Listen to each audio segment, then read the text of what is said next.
La Sociedad Dominica de Medios de Comunicación, Sodomco, presenta A Pensar Más con Rosa María Palacios. 8 de la mañana, 1 minuto, amigos, bienvenidos. Esto es A Pensar Más con Rosa María Palacios. Hoy lunes 19 de junio del año 2017. Rosa María, buen día. Bueno, muy buenos días, religiosas. En pocos minutos Ismael va a ir para allá inmediatamente.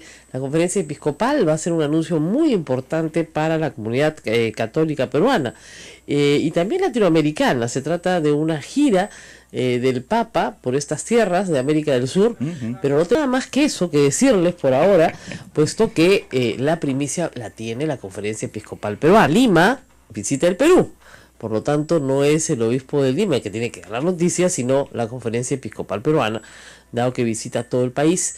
Y no solamente se va a quedar ahí los obispos, además de la fecha, los lugares, en fin, una visita del Papa al Perú. Como ustedes saben, el Papa vino en 1984, la segunda del 88. La visita del 88 fue muy cortita, fue de un día. La del 82, o sea, la visita del año 84 incluyó Lima, Arequipa, Iquitos, bueno, una misa gigantesca acá en Lima en el Jockey Club y en Villa El Salvador. Entonces hubo muchos puntos de reunión. Duró varios días y claro, creo que dejó al Papa exhausto. La verdad fue una cosa para un Papa al Perú. Imagínense ustedes si hubieran pensado, ¿no?, nuestros antepasados, que un Papa podía venir al Perú. Sí, si no, cuando éramos señor Ratzinger, conocía el Perú y había venido al Perú de visita en su cargo de obispo, digamos, de obispo rector de la Sagrada Congregación de la Fe, pero nunca como Papa. Y luego, bueno, le ha tocado el turno a Francisco, que es un Papa latinoamericano, y que se entendía que en sus primeros años no iba a favorecer Latinoamérica, salvo compromisos ya adoptados por el Papa Benedicto, como, ¿no es cierto?, el Encuentro Mundial de Juventud en Brasil, que ya había sido adoptado como compromiso, porque no quería que se pensara que era un Papa solo para Latinoamérica, sino más bien es un Papa para el mundo, ¿no? Entonces no podía favorecer demasiado. Ha tenido ya una gira en Sudamérica, ustedes recordarán que visitó a los países más pobres del continente, ¿no? Ecuador, Bolivia y Paraguay, y no ha regresado a Argentina desde que asumió el papado. Ya van a ser 3 años. Sí. Entonces, no, más de 3 años, yo te diría 4 casi ya. Entonces, no ha regresado a Argentina físicamente ni por una vacación, o sea, para nada. Obviamente mucha gente argentina va a visitarlo al Vaticano. Tampoco ha regresado, bueno, a Brasil sí para el Encuentro Mundial de Juventudes, pero nada más. Y sí, ha ido a Cuba, también es otra visita importante, y a México también, otra visita importante, pero no a Sudamérica, ¿no? Esta parte de América del Sur sí nos tienen en el pendiente. Pues ya se sabía desde hace algunas semanas que por algunos trascendidos en Argentina más bien, o en Uruguay, en otros países de Latinoamérica, que el Papa iba a emprender una gira a América Latina. Pero se ha querido que hoy se diga en todos los países, de forma conjunta y de manera oficial, que el Papa nos visitará. Para eso se ha pedido a los presidentes, en el caso del presidente del Perú, Pedro Pablo Kuczynski, va a asistir a las 9 de la mañana a la conferencia episcopal, aquí en Lima, acá cerquita. ¿Estamos cerca, no, Ismael? Sí, relativamente cerca. Jesús María. Jesús María, cerca del Palacio de Gobierno, no está lejos, y se va a hacer el anuncio ahí por el presidente de la conferencia episcopal peruana, ¿no es cierto?, que representa a todos los obispos del Perú, que son pares, ¿no es cierto? Ellos eligen a un presidente que no es el primero entre los pares, sino es par entre los pares, y él va a hacer el anuncio con el presidente de la República, dado que ustedes también tienen que recordar que el Papa es jefe de Estado, además de el líder mundial de una religión, es también un jefe de Estado. El Vaticano es un Estado, y por lo tanto el jefe de Estado es el que invita también a otro jefe de Estado a venir al Perú. Hay cierto protocolo y cierta formalidad que hay que conservar. Así que bueno, a prepararse, porque esto va a ser va a implicar algunas me imagino también medidas de seguridad importantes en el Perú, ¿no? Fuertes, ¿ah? Me imagino que sí, hay que tomar previsión. Bueno, tú sabes lo que fue en el año 84 cuando vino el Papa, tú eras bien chiquito, pero la gente lo que tenía era mucho miedo de que el terrorismo le hiciera algo al Papa. Yo creo que eso es un temor latente de toda la vida, ¿no? No, pero fue terrible. Cuando yo recuerdo que personas que por fin se fue, gracias a Dios, no le pasó nada. ¿Ya? Su seguridad. ¿Sabes? Su seguridad, no, y la gente en general rezaba porque no le pasara nada. Claro. ¿Ya? Porque había el temor y el Papa fue Ayacucho. O sea, fue... En plena época del terrorismo. En el 84, o sea, en la época más dura del terrorismo, ¿no? Y fue Ayacucho muy valiente, la verdad, en una época muy, muy compleja, ¿no? Y se asombró de ver Lima desde el aire, ¿no? Cuando lo llevaron al Villa de Salvador, no entendía un papa europeo finalmente por qué esta ciudad había crecido tanto. Decía, no entiendo por qué la han dejado crecer tanto. Bueno, porque creció espontáneamente, no es que no la dejaron y sí la dejaron, simplemente creció. ¿No? Y eso era el 84, imagínense si la viera ahora. Imagínense 25 años después. No, esta situación era una situación muy difícil, muy complicada, porque además el país vivía una crisis en muchos sentidos, económica, de manejo, de gobierno, etcétera. Bueno, tal vez el Papa tiene que venir pues para que las cosas mejoren. Para poner calma. Después de grandes crisis. No la hubo después de su visita, ciertamente. Después del 88. Pero reconfortó tampoco espiritualmente a los peruanos. Y eso es importante en una época tan complicada como esa. Y no solamente eso, hizo algo que no había hecho nadie. Sacó a 1 millón de personas a la calle, o a 2 millones se calcula, a las calles de Lima, en una ciudad que estaba aterrorizada. Así es. No sé, estaba sitiada por el terrorismo y de repente tú tenías a 2 millones de personas caminando muy temprano, un sábado de la mañana, muy, muy temprano, a pie, toda la Javier Prado, sin nadie quejarse, sin nadie gemir, ni gritar, ni nada, en medio de un calor tremendo, porque la visita fue en verano, sí. ¿Te acuerdas que fue en febrero? Entonces, en medio de un calor tremendo, la gente pedía que le tiraran agua, pues, y los bomberos le tiraban agua encima, y todo el mundo feliz, pues se refrescaba y ya. Y después todo el mundo regresó a su casa a pie, igual, caminando, colaborando, viviendo como una comunidad, ¿no? Dándonos una mano unos a los otros, ¿no? Los más viejitos adelante, los enfermos adelante, ayudando a los niños, se hicieron legiones de jóvenes para ayudar justamente a poner orden. Entonces la verdad es que fue muy popular su visita, muy de una... y bueno, no les digo por televisión, hasta los que eran ateos vieron ¿no? Yo estaba en esa época en la universidad es una época en la que nadie cree en nada, ¿no? Entonces todos fueron a ver al Papa. Yo no sé si era moda, novelería, qué, pero todos fueron a ver al Papa. O sea que vamos a tener de eso de nuevo. 30 años después. 30, ¿no? El 84, sí. Desde el 88, que fue la última vez que vino, hasta 2018. 2018, claro, si es el próximo año, sí. La fecha va a ser el próximo año, eso sí lo podemos decir, el año. Lo que no podemos decir es el mes ni el día, pero sí podemos decir el año, es el próximo año. Y por eso se está haciendo el anuncio, porque ustedes saben que una visita para de esta envergadura demora mucho tiempo en ser preparada. ¿No es cierto? Porque muchas comunidades de la Iglesia Católica quieren participar, tiene que haber una lista de eventos, ¿no es cierto? Tiene que preverse muchísimas cosas desde la seguridad hasta qué es lo que se va a hacer, o sea, cuántos días de celebraciones van a haber, dónde se van a realizar las celebraciones. Acá en Lima, con la primera, como digo, visita del Papa Juan Pablo II, fue un programa del inicial muy complicado, porque era, como les digo, muchísimas presentaciones del Papa. O sea, el Papa llega a Lima, hay un recibimiento de Fernando Belaúnde precioso, porque fue al atardecer, estaba cayendo el sol. Entonces, en medio de este sunset de verano espectacular, Fernando Belaúnde se mandó uno de esos discursos, pues, que a la gente se queda desmayada, ¿no? Entonces estuve a la cara del Papa que lo escuchaba como diciendo, esa no te la contesto ni hablar, pues, o sea, no te vas a poder superar, no sabes lo que era el discurso, pues, una cosa así espectacular, ¿no? Tal vez era muy bueno, la verdad. Era un gran orador, ¿no? Un gran orador. No leía. Nada. Eso era algo espectacular. Pude haber visto varios videos de él y es sensacional. No sabes lo que fue. O sea, al toque improvisó con la caída del sol y la aurora de la nueva esperanza y la no sé qué. todo el Perú así con la boca abierta, ¿no? Y luego, de ahí el Papa lo llevan, digamos, lo hacen que cruce Lima. Así es, en el Papamóvil. Fawcett Colonial, ahí sí lo pude ver con toda mi familia. Claro, es Fawcett Colonial hasta Venezuela, centro de Lima. Y de ahí a Palacio de Gobierno. Así es. Entonces lo recibe en Palacio de Gobierno. Es que había un tema protocolar complicadísimo. Junto al cardenal Juan Landazuri Riquez. Claro, lo que pasa es que el presidente no pudo ir al aeropuerto con su esposa porque el presidente era divorciado.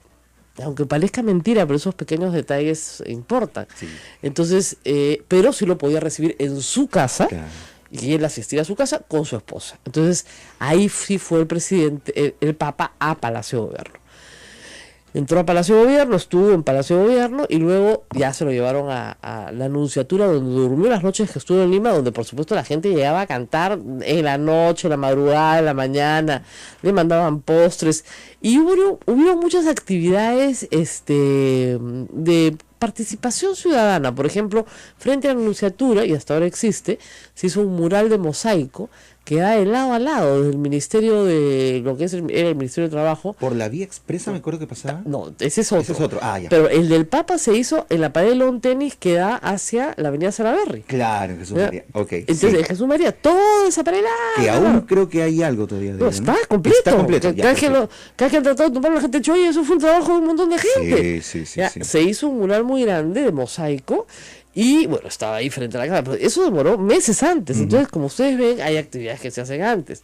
Y luego estuvo en Arequipa, estuvo en Ayacucho, recordemos, estuvo en Iquitos, en Lima hubo lo del Jockey Club y lo de Villa Salvador, que fue muy grande, las dos fueron misas muy grandes, siempre con misa y siempre con mucha gente, ¿no? El Callao también. Y el Callao también, que es lo que me estaba faltando algo.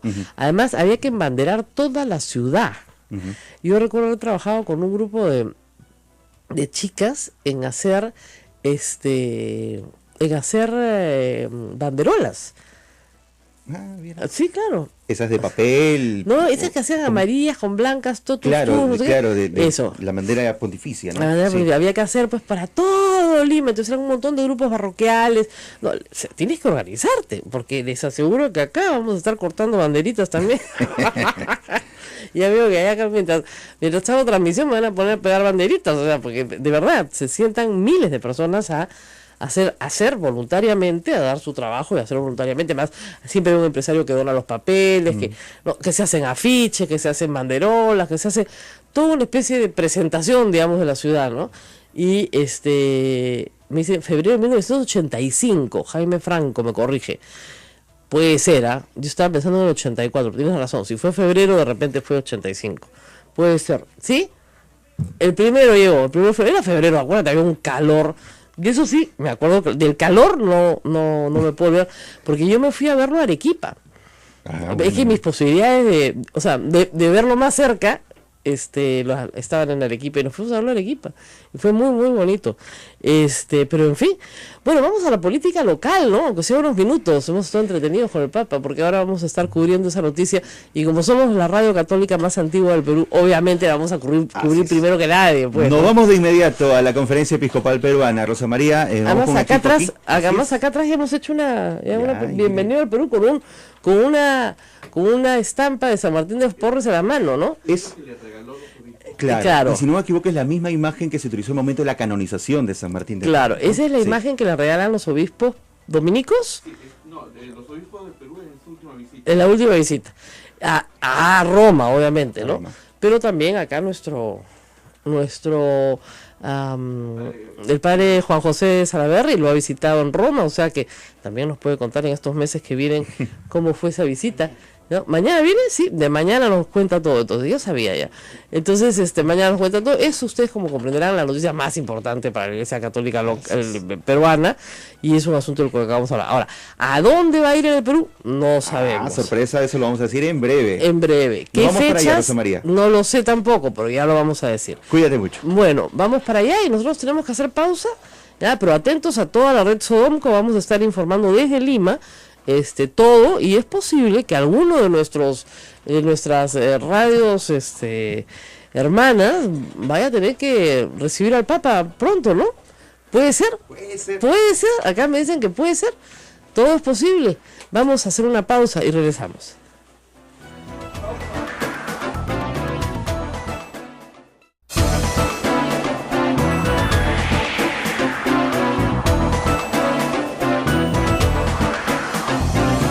Y seguimos aquí en la Sociedad Dominica de Medios de Comunicación, aquí en su radio Santa Rosa, transmitiendo para todo el Perú desde Lima. Y tenemos varias noticias en el orden político. Empecemos, en un ratito vamos a hablar de Luis Castañeda Alosio, en unos minutos, pero antes vamos a hablar de la política nacional. Parece que finalmente el ministro Torne entendió, y así lo entendió todo el gobierno, que su renuncia en realidad no tiene ningún sentido si es que es el Congreso el que le demanda, ¿no es cierto?, una renuncia. Si es así, si el Congreso está convencido de su conducta inadecuada o inmoral para ejercer el cargo, pues que lo censuren. Para eso está la Constitución, para eso están sus facultades. Sin embargo, el Congreso dijo que si él no renunciaba solito, le daba unos días para pensarlo. Es una conducta muy rara. Hoy, además, Mauricio Mulder ha dicho que no van a censurar a Carlos Basombrío, que es una también aseveración un poco extraña, porque ni siquiera lo han escuchado, porque no da para 3 o 4 censuras de ministros. Lo que está quedando claro es que los límites de la oposición al gobierno se están comenzando a manifestar. Por lo menos eso es lo que parece.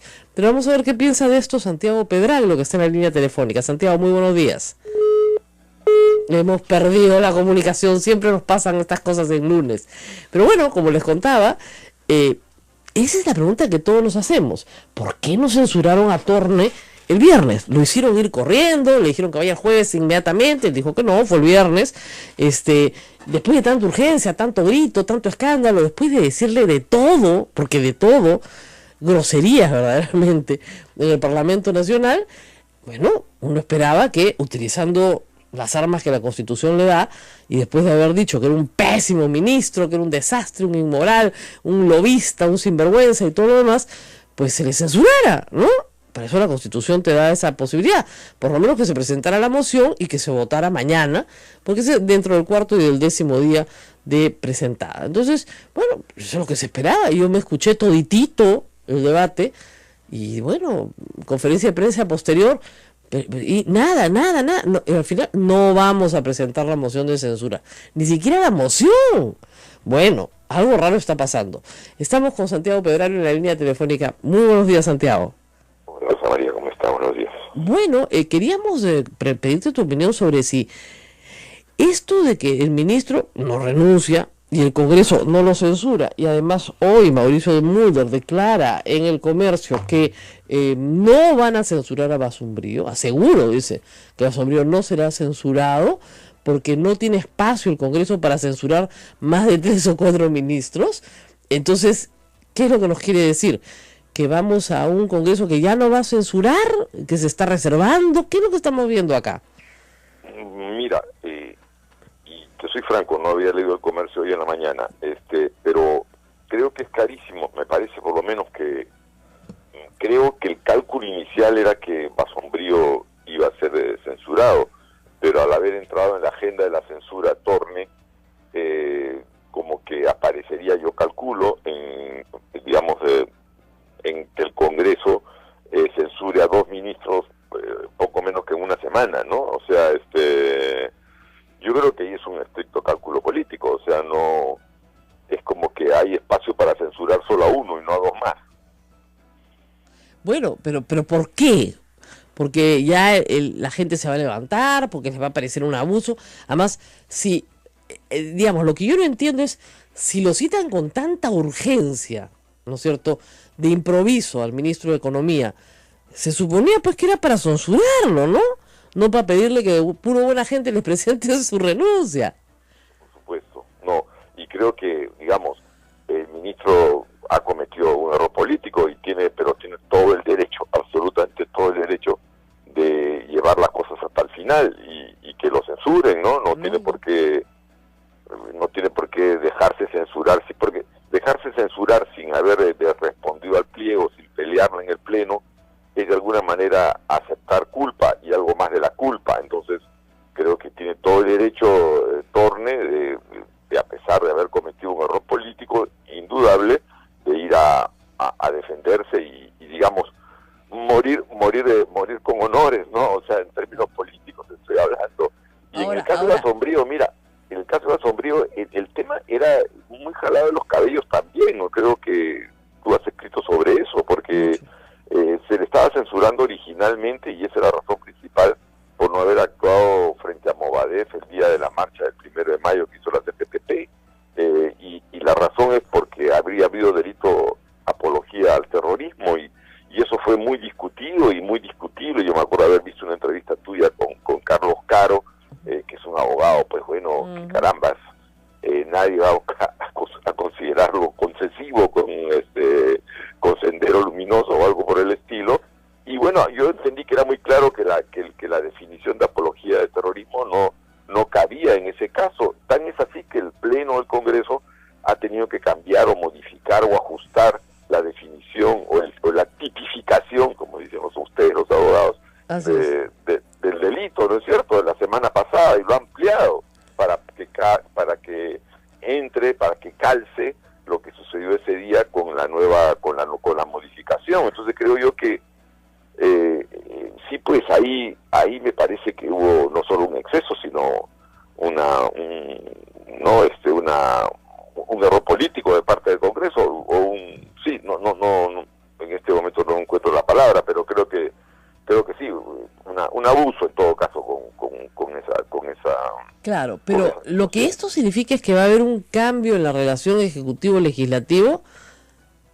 No creo. No creo. No creo. Te digo que no creo, porque lo que pasa, Rosa María, que a este ritmo, digamos, y a de censuras, la situación va a entrar en una crisis política más grave en un año más, porque no hay que perder de vista que ha pasado solamente un año de gobierno de Kuczynski, ¿no? Entonces quedan 4 años más, y creo que si las censuras continúan o esta relación continúa así, ya no sé si se va a presentar la vacancia o no en algún momento, nunca se puede descartar, claro. Pero creo que, ¿tú sabes qué cosa creo? Que se deteriora todo el sistema político, porque al final no me parece que haya que va a quedar claro ganadores y perdedores, y tú sabes cómo en un sistema político tan frágil como el nuestro, con partidos políticos que son sumamente frágiles, al final no sabe para quién trabajas, ¿no es cierto? O sea, claro. Ahora, lo que sí me parece es que, ¿no?, digamos, que el jueves venían embalados y que el viernes retrocedieron. Igual los insultos son los ya sabemos que va a escuchar los Asombrío también, ¿no es cierto? Claro. Y le van a pedir que renuncie, pero como que no quieren hacer uso de una herramienta que la Constitución les da. Es decir, si yo cito a un ministro y le digo que es un sinvergüenza, y le digo que es un lobista, y le digo que está haciendo un negociado, y no lo censuro, no sé quién queda peor, si el atacado o el atacante. O sea, es muy extraño. Sí, no, de acuerdo contigo. Ahora, tú al comienzo, cuando mencionaste, dijiste que a quien no iban a censurar era a Basombrío o a Torne. No, a Basombrío. El titular de apertura hoy del Comercio es: aseguro que Basombrío no será censurado. Como evidente, Mauricio Mulder evalúa la relación entre el Parlamento y el Ejecutivo. Pero está claro, creo yo, que el cálculo es que al haber ingresado Torne en la agenda de censura, porque el caso Basombrío arranca antes, ¿no? Así es, mucho antes, y con interpelación. Exacto, con interpelación. Y digamos, el caso Torne como que se cruza a medio camino, ¿no? Entonces el caso Torne adquiere una dimensión políticamente mayor que la de Basombrío, y se concentra el tema de la censura en él, de la interpelación y la censura en él, y Basombrío queda un poco desplazado, y claro, los argumentos para digamos, censurar a Basombrío también se van minimizando. El hecho mismo, yo te digo que la semana pasada el Pleno del Congreso haya tipificado el delito de terrorismo de manera distinta o con correcciones a como lo hacía antes el Código Penal, es que están considerando que ahí había un vacío, ¿no es cierto? Es elemental. Así Entonces, es. creo que, ahora, ahí, mire, finalmente las famosas computadoras de Saavedra, no había nada, quedó en nada, y Saavedra hoy día es el jefe para la educación del planeta en el Banco Mundial, ¿no? Claro. O sea, está en el puesto más alto educativo que hay en el mundo, ¿no? Entonces, es como un papelonazo. De repente a Torne lo censuran y también lo mandan, no sé, a la presidencia de alguna institución fundamental, ¿no? Del Fondo Monetario Internacional, una cosa así, porque aquí son suicidas en ese tipo de cosas. Caso diferente, ¿no?, del de Vizcarra, que tenía que preservar la vicepresidencia. Esa era su principal preocupación, que estos eran capaces de inhabilitarlo como presidente, como vicepresidente. Es más, le pidieron su renuncia como vicepresidente, y esa era la preocupación. Ahí sí tenía que irse lo más rápido que podía. Pero creo que ya no vamos a ver más censuras, ¿ah? No sé por qué. Puede ser. Mira, yo creo, tú sabes que, a ver, frío, para opinar sobre esto, van a estar mirando las encuestas. O sea, claro. ¿me entiendes? Y qué impacto tiene una u otra cosa en las encuestas. O sea... La palabra obstruccionista es como, no sé, tirarle sal al demonio, más o menos. Ahora, María, yo te digo una cosa. Creo que en esta dinámica que se ha establecido desde el año pasado, sin duda la oposición tiene una responsabilidad clara. Pero el oficialismo también la tiene, el gobierno también la tiene. No es posible que Kuczynski, el presidente Kuczynski, el mismo día que se plantea en el Congreso un incidente en torno a Torne, salga a decir que ya tiene un plan B en relación, creo que ya tiene pensado... ¿Cómo reemplazarlo? No, y en la noche da un mensaje al país donde dice que es lo máximo, la maravilla humana y que no se va a ir. ¿Te das cuenta? Eso no puede ser posible. Los mensajes complicados, ¿no? Claro, hay una responsabilidad también de parte del gobierno. O sea, creo que el gobierno tiene que establecer un tipo de relación con el Congreso, pero como se dice, pato gallareta, una u otra, pero tiene que establecer, no puede estar en esta ambigüedad, ¿no? Si va a tensar con el Congreso, que tense, ¿no es cierto? O sea, y si quiere llegar a un acuerdo con el fujimorismo, que llegue, que yo lo veo muy difícil, ¿eh? Porque te voy a decir una cosa, incluso en el caso hipotético del indulto de Alberto Fujimori, que no lo descarto, que creo que es muy difícil, que no se podría descartar que eso sucediese, ¿no? Yo creo que el fujimorismo, y eso es lo que creo que no entiende el oficialismo, mucha gente que alienta al oficialismo a una alianza con el fujimorismo no tiene por qué estar interesado en un acuerdo con el gobierno. Así es. El fujimorismo está pensando en el 2021, y mira, políticamente hablando, en términos de su objetivo político principal, ese es su objetivo político principal, y yo lo comprendo, al margen y además es su objetivo político, es para lo único que va a luchar, y si pudiera ser antes, mejor. ¿Me entiendes? O sea, aparecer en alianza con el gobierno actual, que tú no sabes cuál va a ser el resultado de la gestión de este gobierno. Mira, yo no creo que el fujimorismo esté calculando que eso que está en su conveniencia, claro, y en su nadie que aspira a la presidencia futura se iría con el gobierno de turno, porque evidentemente ese gobierno se va a desgastar. O sea, eso es clarísimo. Pero lo que presumimos todos es que Keiko Fujimori quiere adelantar el proceso, ¿no es cierto? Y no esperar hasta el 2021. Entonces, en ese contexto, sí, una vacancia, que no se puede descartar, sería neutralizada, según algunos consejeros de Kuczynski, con un indulto a Fujimori. Y eso es un disparate, porque yo no creo que ni siquiera Keiko Fujimori esté interesada en un indulto a su padre. Bueno, sí, ahí coincido contigo. Y además también te digo una cosa, un adelanto de elecciones es una caja de Pandora. Tú no así es.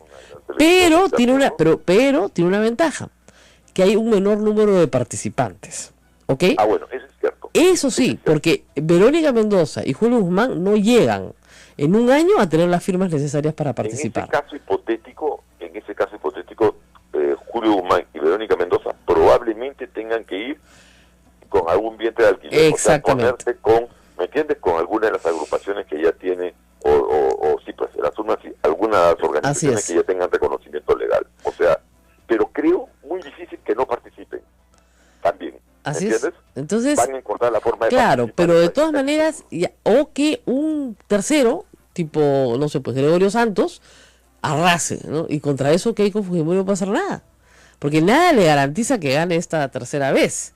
No, pues, más aún adelantando, porque... sí, es más aún adelantando, haciendo presión, etcétera, ¿no? Exacto. Ella también, en ese caso, está creando una nueva vulnerabilidad. Así es, y podría perder sus 72 congresistas, además, que hoy es una potencia, pero si hay una nueva elección, y justamente lo que le ha molestado al público es este abuso de la fuerza en una sola agrupación política, que además no tiene la presidencia, pues puede cambiar el balance de la fuerza en el Congreso, con lo cual pierde todo.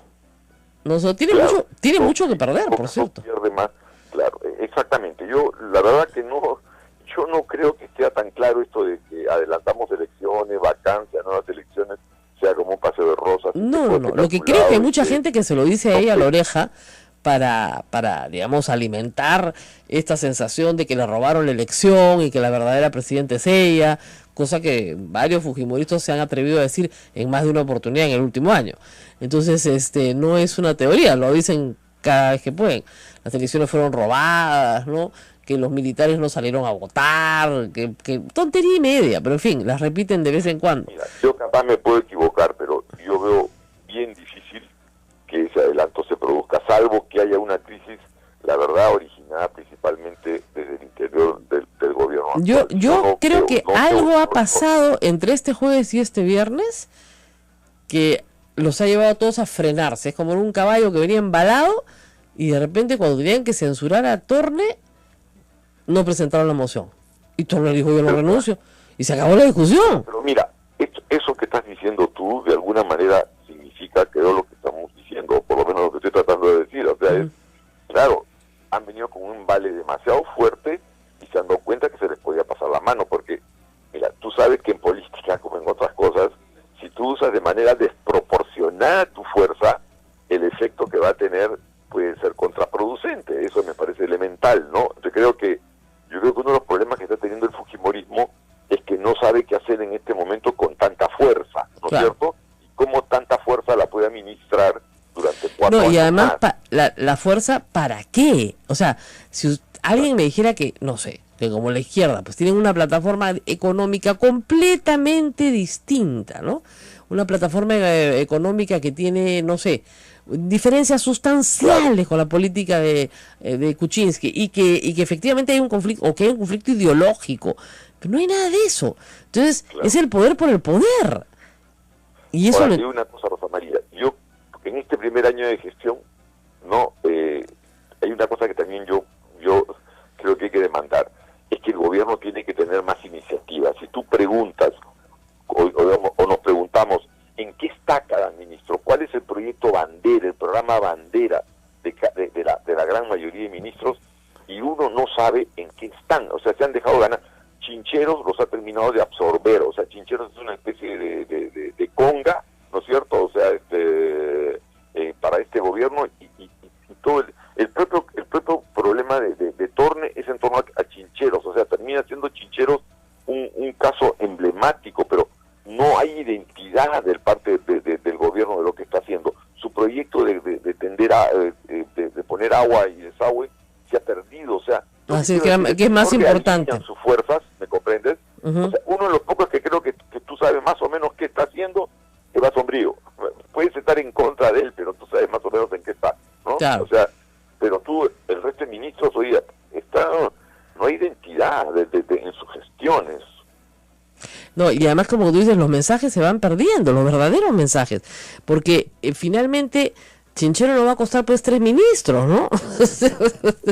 No, ya costó Vizcarra, ya costó Torne. Mira que 3 ministros, incluyendo un ministro que es vicepresidente y un ministro de Economía, que creo que en los últimos 16 años nunca se han tocado. Ya se han tocado, ¿no es cierto? Pues no, desde fines de Alan García, primero, por supuesto, ¿no? Sí. No se ha vuelto a tocar un ministro de Economía. Bueno, mira ya. O sea, el ministro... cálculo no lo tenía exacto, pero ya bueno. Claro, porque, salvo ¿qué te puedo decir? El caso de Joy Guay, que era bien discutible su capacidad como ministro de Economía, además por la crisis que hubo en el 98, pero desde la transición hasta la fecha, al ministro de Economía no se le toca, porque se supone, pues es, como dicen los gringos, no mates al pianista en el Far West, ¿no? O sea, dispara a todos lados, pero ahí no, pues, porque nos tiene que durar para el mes que viene. Y efectivamente los efectos de la política se están comenzando a ver en la economía. Hoy las cifras del BCR no son nada alentadores, porque lo que te dicen es que se ha contraído la demanda interna, y al contraerse la demanda interna en el último trimestre, las expectativas de inversión privada se reducen. Ahora, es cierto también que el tema principal que tiene este gobierno no es destrabar la economía. El problema principal que tiene este gobierno es destrabar la política, ¿no es cierto? Así es, para poder así destrabar la economía. Si no vas a destrabar la economía nunca. Así es. Si no destraba la política, no destraba la economía. Y ojalá que así lo entendieran. Pero los que sabemos no nos llaman, pues. Muy bien, Santiago. Muchísimas gracias por estar con nosotros esta mañana en Radio Santa Rosa. Nosotros vamos a hacer una pausa y regresamos con los jóvenes de Habla Castañeda. Han reunido ya 25.000 firmas. Se van a presentar al Jurado Nacional de Elecciones este miércoles a las 2:30 de la tarde. El propósito es hacer ejercicio de un derecho ciudadano, el derecho a la rendición de cuentas, a que la persona a la cual uno ha elegido le explique qué es lo que ha hecho con su plata, para ponerlo en los términos más simples. Esa exigencia, ¿no es cierto?, que el señor Castañeda Locio se niega a cumplir, pues va a ser requerida formalmente, en uso estricto de la ley y con el número apropiado de firmas, esta semana. Y esperemos que en los próximos días, voluntariamente, el alcalde explique lo que nadie entiende. Y hay muchas cosas que explicar, no son pocas, son muchas. Las 530 grietas en el bypass, bueno, lo único que nos explican es el miedo ahora que tenemos todos los limeños de pasar por ahí. Pero, de verdad, un terremotito chico y, pucha, corre por tu vida. Sal de ahí lo más rápido que puedas. Entonces, de verdad que da mucho miedo por un lado, pero por otro lado, dado que a este señor no se le caen las cosas y no se le desploman, hay que también pedirle cuentas de cosas que no tienen ni pies ni cabeza, ¿no es cierto? Ayer hemos visto, por ejemplo, qué está pasando con las obras de Odebrecht. Supuestamente las vendió, parte de ellas, ¿no es cierto? Y están paralizadas, los proveedores sin pagarse, los trabajadores sin recibir sus liquidaciones. ¿Por qué? Si se supone que en teoría han vendido Rutas de Lima. ¿Y qué tiene el alcalde que decir? Porque el alcalde tiene que decir algo. Estamos a favor, estamos en contra, estamos haciendo estas gestiones, no dice nada. Nadie sabe por qué está paralizada la Alameda, ¿no es cierto?, que va de 28 de julio hacia Salaberry. Parada, perdónenme, hace 2 años que está parada. Bueno, ese era un clásico, ¿eh? El Entopolitano fue su chapa porque se demoró 4 años en hacer lo que ya estaba hecho, ¿no es cierto? Bueno, porque, digamos, esa vía en la vía expresa ya estaba hecha, ¿no? Igual acá, o sea, es una cosa. ¿Por qué no termina? ¿No? ¿Por qué no termina las obras? ¿Por qué las deja tiradas a medias? OAS, línea amarilla, también ya se vendió. ¿Por qué miércoles no se termina? Esa obra es una obra de 5 años, van 6. Y uno se para acá en el puente y de verdad que no parece que estuviesen avanzando nada, porque esta es la época en la que tienen que trabajar, la época en la que ya bajó el río. Nada de nada. Como Ferrando, ¿no? No tiene nada, así le decía el que perdía. Una cosa horrible. Bueno, nos vamos a la pausa y regresamos con los chicos, le digo, son jóvenes, ¿no?, de Habla Castañeda. Volvemos.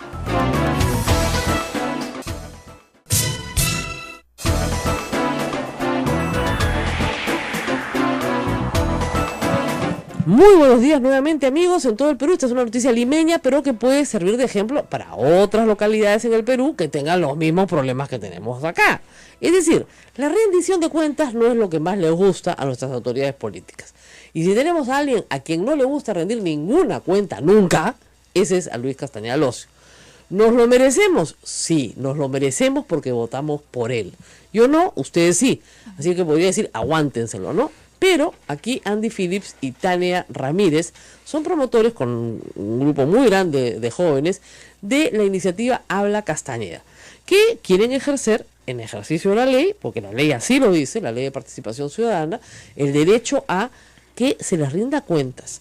Me dicen que son 108 preguntas ya de asuntos absolutamente vecinales. O sea, nadie le está preguntando al señor Castañeda de Comunicore, ni en qué se gasta la plata con su familia. No. Le están preguntando, oiga, señor Castañeda, ¿cuánto costó el bypass, no? Por ejemplo, no estamos preguntando cosas raras, ¿no?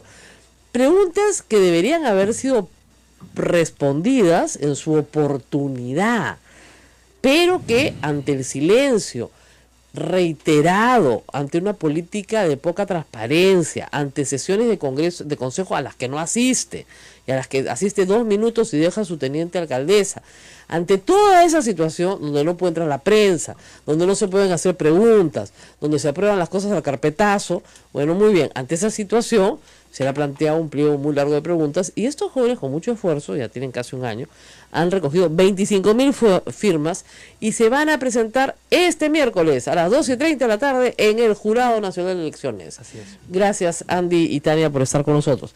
Cuéntenos un poco cómo ha sido esta experiencia, porque esto tiene varios meses. Cuéntenos cómo ha sido el recorrido hasta que finalmente consiguieron las 25.000 firmas. Sí, en primer lugar, muy buenos días, Rosa María. Gracias también a la radio Santa Rosa, y sobre todo gracias por abrir un espacio a la ciudadanía organizada, que creo que pocas veces pasa. En primer lugar, creo que hay que señalar que la campaña ha sido dura, la recolección ha sido un trabajo arduo por parte de los voluntarios de Habla Castañeda, y efectivamente hartos de que Castañeda no responda al Poder Judicial, a la Fiscalía, que lo citó y que no fue, hartos de que vaya al Congreso pero que al final no pase nada.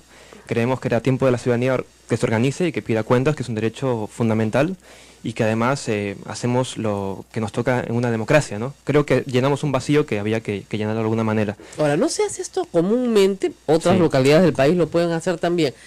¿Necesitaban cuántas firmas para poder presentar el pliego? Necesitamos 25.000 firmas válidas. En la práctica nosotros hemos recolectado más de 30.000 firmas y estamos completando, digamos, un colchón más para asegurarnos que este derecho sea satisfecho, ¿no? Muy bien. Entonces, esta solicitud de 25.000 firmas, obviamente, en otras localidades es menor. Entonces, si nos escuchan en Arequipa, Cusco, Chimbote, en fin, en todo el Perú, es mucho menor el número de firmas y se puede obtener algunas respuestas. Ahora, ¿qué pasa si el señor alcalde le remiten ya del Jurado Nacional de Elecciones, pues el pliego, las 108 preguntas, no responde? Esto, como usted lo señaló, se ampara en la ley 26.300, Ley de Participación Ciudadana.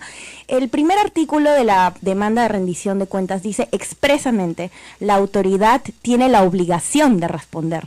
Entonces, si Castañeda no lo hace después del plazo estipulado, nosotros podemos impulsar una demanda porque está incumpliendo una ley, ¿no? ¿De qué tipo? Desacato de la autoridad en concreto. Sí. Desacato. Bueno, yo diría más bien, podría ser omisión de funciones, ¿no? O sea, el señor, su función es responder y no responde. Porque ya el desacato no existe como delito. Por si no, todos los periodistas se llaman presos. Entonces ya lo quitaron.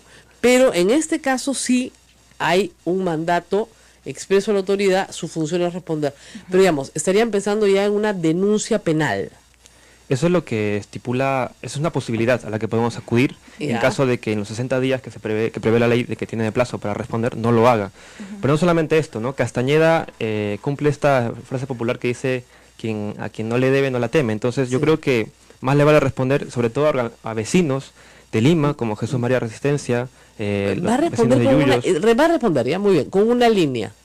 Eso también es importante, ¿no? Así es. Ante la falta de reglamentación de esta ley, nosotros consideramos que la entrega de firmas es solamente el primer paso, que realmente todavía falta una labor de veeduría y de fiscalización para ver qué organizaciones también pueden ser aliadas para garantizar que este derecho sea satisfecho de manera plena y que de verdad no quiera, digamos, seguir pateando el tablero o simplemente haciéndose de la vista gorda. No sé. 2 palabras. No sé. Bueno, me remito a lo contestado en el consejo en fecha tal, revisen las actas. Sí. ¿Ya? Bueno, la ley dice que tiene que responder de forma sustentada. Ahora lo que toca es disputar la interpretación de ese término. Lógico. ¿Qué cosa sería para él? Nosotros lo interpretamos de la siguiente manera, y es que tiene que presentar documentación, expedientes técnicos sobre las preguntas que establecemos en el pliego, son 108, y además son de un tema concreto, que es la gestión del presupuesto público, es decir, información pública, a la cual tenemos derecho. ¿Qué preguntas hay, por ejemplo, para los que no se han enterado? Bueno, para los que estén más enterados del tema, sí, obviamente que el bypass es un tema al cual vamos a entrar, y además exigimos que se presente el expediente técnico que no fue presentado a Contraloría.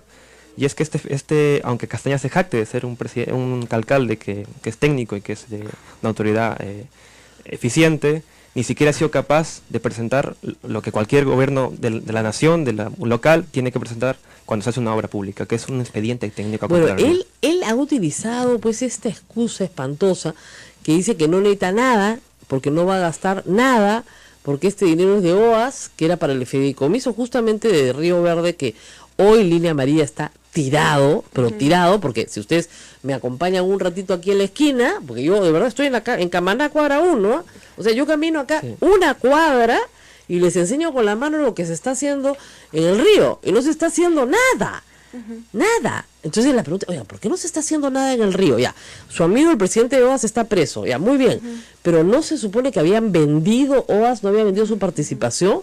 El nuevo concesionario, ¿qué está haciendo? ¿Nos puede contar? ¿No? Igual tenemos el caso de Rutas de Lima.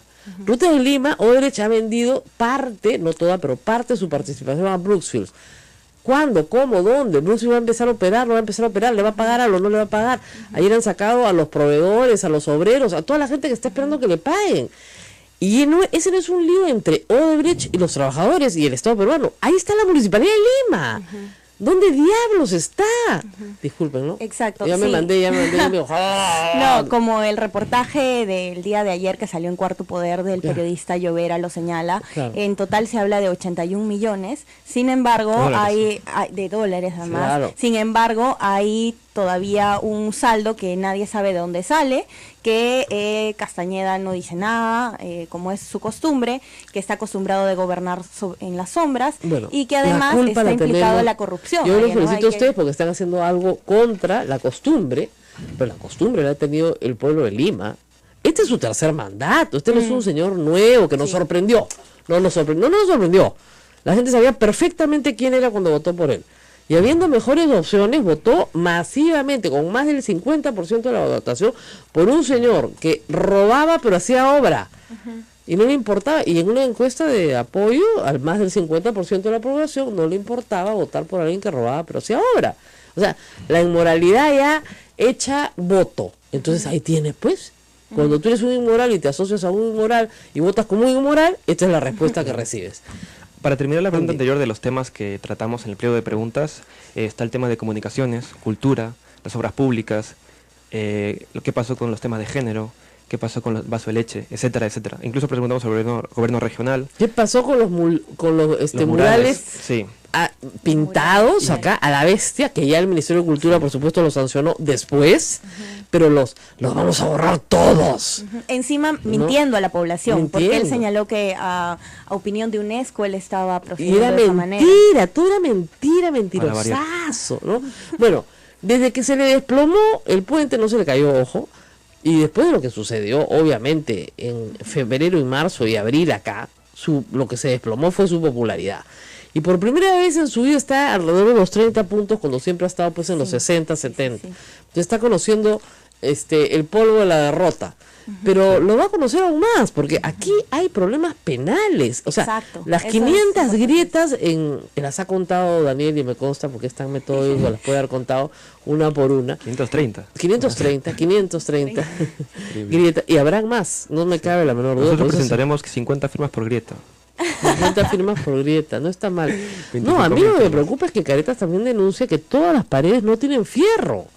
O sea, esa pared, ese tarrajeado está así, sin tener una protección de fierro. O sea, miren, para hacer una comparación, ¿ya? Váyanse a la vía expresa de Paseo de la República, que es la más antigua que hay, y no tiene una rajadura. Y se hizo cuando yo era chiquita, o sea, hace 40 años. Y ahí está, igualita, va a cumplir 50, no le pasa nada. ¿Por qué? Algo que también es importante señalar es que además de que, se ha caído su popularidad, se ha desplomado también la idea de Castañeda Alosio como un buen gestor. ¿no? Y no solamente está, y eso es algo que no había pasado de manera tan clara y que sea capaz de generar tanta indignación en la población como en este periodo, ¿no?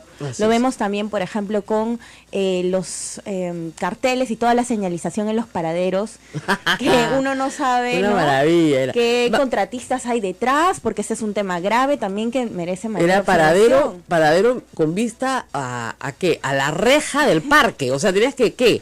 Darte un volantín en el aire para poder, un mortal para llegar al bus. Bueno, vamos a hacer una pausa, la última antes de despedirnos, pero vamos a una pausa y regresamos.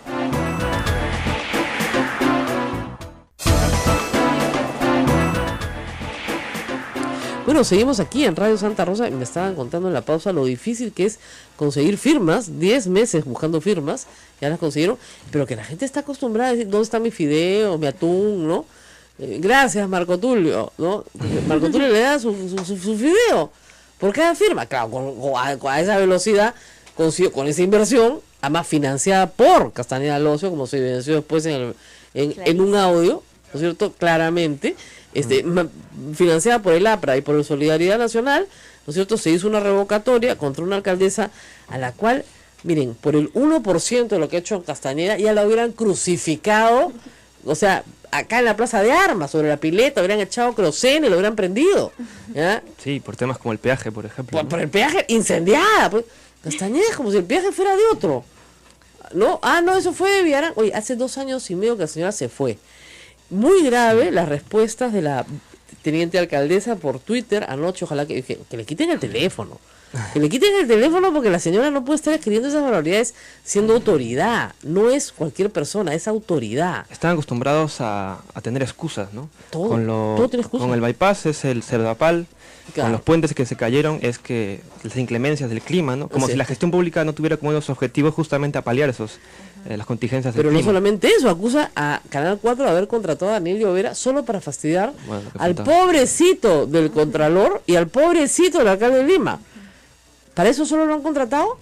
O sea, ¿a quién le importa, no es cierto, la opinión de Patricia Suárez sobre por qué han contratado a un periodista? ¿Qué está diciendo? Que lo voten, como hace Adán García normalmente cuando no les gusta un programa de televisión, y llama al dueño para que voten al periodista. Es solamente que esta vez lo hace por la vía pública. Y luego ha dicho más sandeces, o sea, no es la única que ha dicho, pero no ha dado cuenta de nada. Y esa es la teniente alcaldesa que supuestamente debería responder, ¿no es cierto? ¿Responderá ella también este pliego interpelatorio? ¿No responderá? ¿Sí responderá? ¿Habrá algo que decir? ¿Dirá algo? No dice nada. Hay que señalar que también en las gestiones anteriores de Castañeda Locio, ellos han estado acostumbrados a gobernar prácticamente solos y que en esta gestión se ve no solamente un trabajo de la prensa sacando reportajes, denuncias, sino también de los mismos vecinos, ¿no?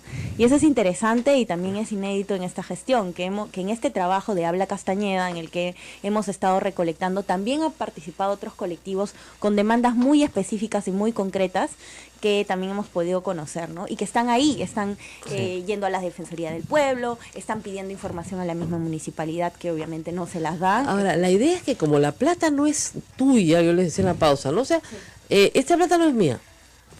No, si es tuya, claro. No, porque es de un bypass, pues que... O sea, no es mi plata, ¿no? Si es tu plata, si es tu plata. Es difícil para las personas, claro, a la hora de pedirte el atún o los fideos, ahí sí, claro, es un beneficio inmediato y personal. Pero es difícil para las personas que ustedes han estado pidiendo firmas asociar el gasto público con su economía. Es difícil, es un reto, yo lo vería más así, pero hay casos donde el vínculo es un poco más directo, ¿no? Por ejemplo, en el caso del peaje de Puente Piedra, realmente sabes que es una afrenta a tu bolsillo, una afrenta diaria a tu bolsillo, ¿no? Totalmente irregular, además. Entonces, nuestro mensaje, uno de nuestros mensajes fuerza es, tienes derecho a saber en qué se gasta tu dinero, ¿no? Entonces, justamente queremos romper con eso, ¿no? E ir vinculando cómo se gasta nuestro dinero, al final, el dinero de la municipalidad, con la calidad de vida que tenemos. Sí, nos gustaría también que no solamente la gente se movilice cuando la injusticia es tan aberrante, como cuando tenías que pagar 5 soles para entrar a tu barrio y 5 soles para salir, además de poner un peaje, cuando no, al contrario de lo que decía el contrato, se puso antes de terminar las obras y no después como ponía el contrato, ¿no? Entonces, como decía mi compañera Tania, sí que es verdad que hay una parte de la población que se ha organizado, que demanda, que se moviliza, y que al contrario de una mayoría social diría que se piensa que la democracia no es solamente votar cada 4 años y chau, sino que también se trata de rendir cuentas, se trata de saber qué pasa con nuestro dinero y si nuestras demandas son cumplidas y si las obras son consultas o no.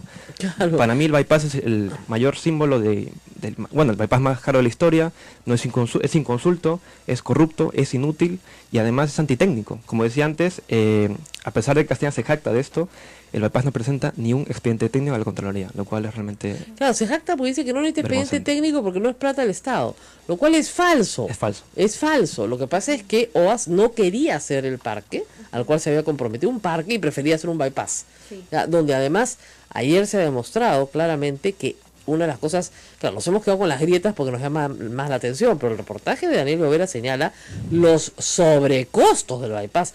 Es un escándalo ese bypass comparado con el bypass de Castañeda, el mismo, igualito, ya en la Avenida Primavera, que dejó, digamos, hace 4 años, o sea, hay 4 años entre uno y otro, digamos, ¿no es cierto?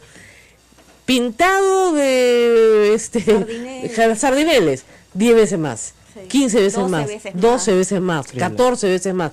¿Qué cosa es esto? Pues esto es un robo en balde, ¿ya? Entonces, tú no puedes comparar uno contra otro y decir que no se ha gastado 10, 15, 12. Hasta los sueldos de los trabajadores están inflados. No sé si les hayan pagado más o no, pero hasta eso está inflado. Y hay 2 temas de fondo. Y es que para hacer este bypass, inútil bypass, se canceló un parque, el Río Verde, que tenía más de 25.000 metros cuadrados, y también se canceló o se puso fin al sueño de reubicar a los vecinos de Cantagallo en una zona segura y paren de vivir en Castañeda le vendió el terreno a los chipivos. Sí. Esa es la verdad, les vendió el terreno a los chipivos. No, es que todavía no lo ha vendido, lo puso en venta, pues, ya no está a disponibilidad de la gente que está en Cantagallo. Se les incendió todo y cuando se había terminado de incendiar dijeron, bueno, nos mudamos, no hay dónde mudarse. Porque ya lo entregó para venderlo, para pagar el mamarracho que ha hecho para 2 semáforos, que por supuesto para cualquiera que pase a las 6 de la tarde por ahí, a ver, díganme si sirve para algo. Sí, algo que también me gustaría añadir, aprovechando que se menciona el tema de Cantagallo, es que en este tramo también hemos reconfirmado la indolencia de Castañeda al ocio. Sí, claro. Él ha estado súper ausente en los momentos más críticos, como el incendio y también las emergencias por el niño costero. Uno puede estar ser más o menos favorable a PPK y su gabinete, pero el contraste de estar presente en el campo, en el terreno, con los damnificados y la ausencia, la práctica desaparición de Castañeda al ocio fue un contraste abismal, ¿no? Sí, no sé si recuerdas, Rosa María, las palabras de Castañeda en Microondas, creo que con América Televisión, donde entre risas decía, bueno, esto es parte de una crónica, una muerte anunciada, ¿no? Lo decía de una forma, como decía mi compañera, indolente, fría, distante a la gente, y nosotros no olvidamos y seguimos indignados por esas palabras. Bueno, el miércoles se presenta esto a las 2:30 en el Jurado Nacional de Elecciones. Está todo el mundo invitado. Sí, estamos convocando a todas las organizaciones y a todos los vecinos, que incluso los que todavía no han firmado, a acompañarnos en esta jornada. Queremos que sea algo también lúdico. Vamos a hacer un pasacalle hasta la Plaza de la Democracia y vamos a presentar las más de 30.000 firmas que tenemos, ¿no? Muy bien. Esperamos a todos que nos acompañen. Nos escriben como siempre Puente Piedra, donde efectivamente las sombras también están paralizadas, las vías están cerradas, colapsadas y abandonadas. O sea, tenemos zonas del Lima donde hay que pasar en fila de uno y está todo tirado. Y este señor se va el próximo año, ¿eh? Y se va porque hasta ahora no le permiten reelegirse, porque de repente quisiera postular a la reelección. Pero no le van a permitir reelegirse, entonces ya dejó todo tirado, pues. ¡Tirado! Es una cosa vergonzosa. Él y sus 530 grietas. Bueno, nos tenemos que despedir. Muchas gracias por este trabajo. Sí, comercial final. Sí, simplemente que nosotros, el 21, invitados todos para este 21 de junio, miércoles, a las 2:30 en la Plaza San Martín. Antes habrá también un acto simbólico. Y recordar que, bueno, o decir que nosotros no olvidamos Serpar, no olvidamos Cantagallo, no olvidamos 28 de julio, no olvidamos Puente Piedra, no olvidamos el Puente Bebiñón que todavía no se acaba, no olvidamos la Costa Verde incompleta, no olvidamos los vínculos con el caso de Lavallato y no olvidamos la no ejecución del plan de prevención de riesgos que hubiera salvado vidas, hubiera salvado, mejor dicho, bastante daño material y sentimental a la gente, ¿no? Que creo que se pudo ser evitado, y por eso convocamos a todos los vecinos y vecinas de Lima a asistir este miércoles, ayudarnos a ser parte de Habla Castañeda, a ser parte de las firmas, porque nuestras firmas son la voz, y serán la voz este 21, y Castañeda seguramente responderá, y si no responderá, le costará mucho. Bueno, muy bien, acá retuiteo el flyer para que vayan todos, 21 de junio, 2:30, preconcentración en la Plaza San Martín. A ver que se haga algo, porque el Congreso, por ejemplo, de este señor, ni se ocupa. Yo entiendo que no puede ocuparse todos los alcaldes del Perú, ¿no? Pero digamos, maneja una ciudad de 10 millones de habitantes, ¿no? Deberíamos, pues, hacer algo, no se hace nada. Bueno, nos vemos mañana. Yo termino acá, voy a cerrar todo, porque dejo todo abierto normalmente. Y y nos vemos nuevamente. Hasta aquí, A Pensar Más con Rosa María Palacios. Este programa fue producido por la Sociedad Dominica de Medios de Comunicación, Sodomco. Porque muchas comunidades de la Iglesia Católica quieren participar, tiene que haber una lista de eventos, ¿no es cierto? Tiene que preverse muchísimas cosas, desde la seguridad hasta qué es lo que se va a hacer, o sea, cuántos días de celebraciones van a haber, dónde se van a realizar las celebraciones. Acá en Lima, con la primera, como digo, visita del Papa Juan Pablo II, fue un programa del inicial muy complicado, porque era, como les digo, muchísimas presentaciones del Papa. O sea, el Papa llega a Lima, hay un recibimiento de Fernando Belaúnde precioso, porque fue al atardecer, estaba cayendo el sol. Entonces, en medio de este sunset de verano espectacular, Fernando Belaúnde se mandó uno de esos discursos, pues, que a la gente se queda desmayada, ¿no? Entonces estoy a la cara del Papa, que lo escuchaba como diciendo, esa no te la contesto ni hablar, pues, o sea, no te vas a poder superar, no sabes lo que era el discurso, pues, una cosa así espectacular, ¿no? Tal vez era muy bueno, la verdad. Era un gran orador, ¿no? Un gran orador. No leía. Nada. Eso era algo espectacular. Pude haber visto varios videos de él y es sensacional. No sabes lo que fue. O sea, al toque improvisó con la caída del sol y la aurora de la nueva esperanza y la no sé qué. Todo el programa así con la boca abierta, ¿no? Y luego, de ahí el Papa lo llevan, digamos, lo hacen que cruce Lima. Así es, en por el toda Papamóvil. la Fawcett colonial, ahí sí lo pude ver con toda mi familia. Claro, sí. ¿ves? Fawcett colonial hasta Venezuela, centro de Lima. Y de ahí a Palacio de Gobierno. Así es. Entonces lo recibe en Palacio de Gobierno. Es que había un tema protocolar complicadísimo. Junto al cardenal Juan Landazuri Ríquez. Claro, lo que pasa es que el presidente no pudo ir al aeropuerto con su esposa porque el presidente era divorciado. Aunque parezca mentira, pero esos pequeños detalles importan. Sí. Entonces, pero sí lo podía recibir en su casa. Claro. Y él asistía a su casa con su esposa. Entonces, ahí sí fue el presidente, el Papa, a Palacio de Gobierno. Entró a Palacio de Gobierno, estuvo en Palacio de Gobierno y luego ya se lo llevaron a la Nunciatura, donde durmió las noches que estuvo en Lima, donde por supuesto la gente llegaba a cantar en la noche, en la madrugada, en la mañana, le mandaban postres y hubo muchas actividades de participación ciudadana. Por ejemplo, frente a la Nunciatura, y hasta ahora existe, se hizo un mural de mosaico que da de lado a lado del Ministerio de lo que era el Ministerio de Trabajo. ¿Por la vía expresa me acuerdo que pasaba? No, ese es otro. Ese es otro. Ah, ya. Pero el del Papa se hizo en la pared de lawn tenis que da hacia la avenida Salaberry. Claro, en Jesús María. Ok. Entonces, en Jesús María, toda esa pared. Que aún creo que hay algo todavía de no, él, está completo. Está completo. Cada vez que han tratado de tomar, la gente ha dicho, oye, eso fue un trabajo de un montón de gente. Sí. Se hizo un mural muy grande de mosaico. Y bueno, estaba ahí frente a la casa, pero eso demoró meses antes. Entonces, como ustedes ven, hay actividades que se hacen antes.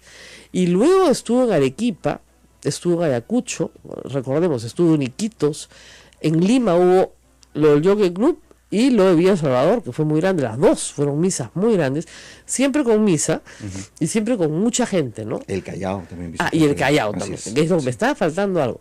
Además, había que embanderar toda la ciudad. Yo recuerdo haber trabajado con un grupo de chicas en hacer banderolas. Sí, claro. Esas de papel. No, esas que hacían amarillas con blancas, todos claro, no sé claro, de eso. La bandera pontificia, ¿no? La bandera pontificia, había que hacer pues para todo Lima, entonces eran un montón de grupos parroquiales. No, tienes que organizarte, porque les aseguro que acá vamos a estar cortando banderitas también. Ya veo que allá mientras hago transmisión me van a poner a pegar banderitas, o sea, porque de verdad se sientan miles de personas a hacer voluntariamente, a dar su trabajo y hacer voluntariamente. Más siempre hay un empresario que dona los papeles, que se hacen afiches, que se hacen banderolas, que se hace toda una especie de presentación, digamos, de la ciudad, ¿no? Y me dice, febrero de 1985, Jaime Franco me corrige. Puede ser, yo estaba pensando en el 84, tienes razón, si fue febrero de repente fue 85. Puede ser, ¿sí? El primero llegó, el primero era febrero, acuérdate, había un calor. Y eso sí, me acuerdo que del calor no me puedo olvidar, porque yo me fui a verlo a Arequipa. Es que mis posibilidades de verlo más cerca, estaban en Arequipa y nos fuimos a verlo a Arequipa. Y fue muy, muy bonito. Pero en fin, bueno, vamos a la política local, ¿no? Aunque sea unos minutos, hemos estado entretenidos con el Papa, porque ahora vamos a estar cubriendo esa noticia, y como somos la radio católica más antigua del Perú, obviamente la vamos a cubrir primero que nadie. Pues, Nos vamos de inmediato a la Conferencia Episcopal Peruana, Rosa María. Además acá atrás ya hemos hecho una bienvenida al Perú con una estampa de San Martín de Porres a la mano, ¿no? Claro. Y si no me equivoco, es la misma imagen que se utilizó en el momento de la canonización de San Martín de Porres. Claro, esa es la imagen que le regalan los obispos dominicos. Sí, los obispos de Perú en su última visita. En la última visita. A Roma, obviamente, ¿no? Roma. Pero también acá nuestro el padre Juan José Salaverry lo ha visitado en Roma, o sea que también nos puede contar en estos meses que vienen cómo fue esa visita, ¿no? Mañana viene, sí, de mañana nos cuenta todo, entonces yo sabía ya. Entonces, mañana nos cuenta todo. Es, ustedes como comprenderán, la noticia más importante para la Iglesia Católica peruana, y es un asunto del que vamos a hablar. Ahora, ¿a dónde va a ir en el Perú? No sabemos. Sorpresa, eso lo vamos a decir en breve. En breve. ¿Qué vamos fechas? Para allá, Rosa María. No lo sé tampoco, pero ya lo vamos a decir. Cuídate mucho. Bueno, vamos para allá y nosotros tenemos que hacer pausa, ya, pero atentos a toda la red Sodomco, vamos a estar informando desde Lima todo, y es posible que alguno de nuestras radios hermanas vaya a tener que recibir al Papa pronto, ¿no? ¿Puede ser? Puede ser, acá me dicen que puede ser, todo es posible. Vamos a hacer una pausa y regresamos.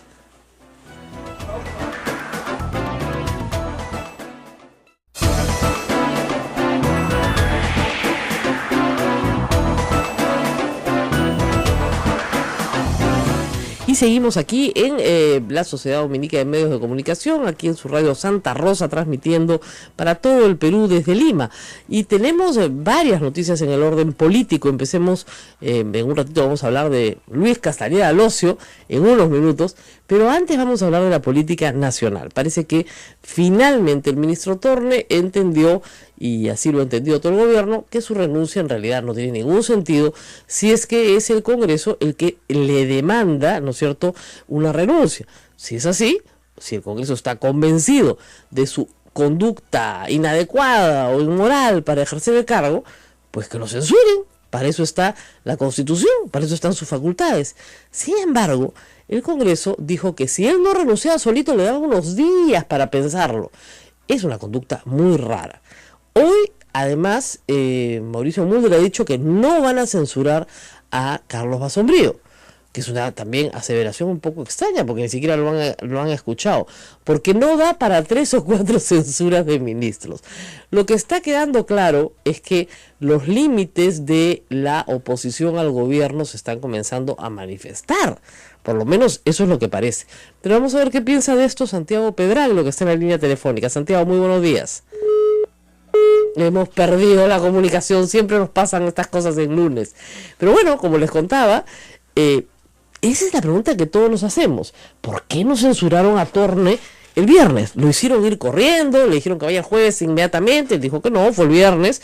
Después de tanta urgencia, tanto grito, tanto escándalo, después de decirle de todo, porque de todo, groserías verdaderamente, en el Parlamento Nacional, bueno, uno esperaba que utilizando las armas que la Constitución le da, y después de haber dicho que era un pésimo ministro, que era un desastre, un inmoral, un lobista, un sinvergüenza y todo lo demás, pues se le censurara, ¿no?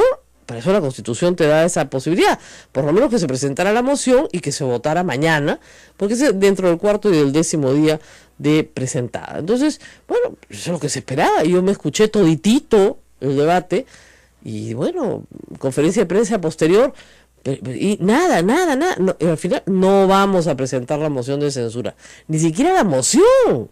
Bueno, algo raro está pasando. Estamos con Santiago Pedrario en la línea telefónica. Muy buenos días, Santiago.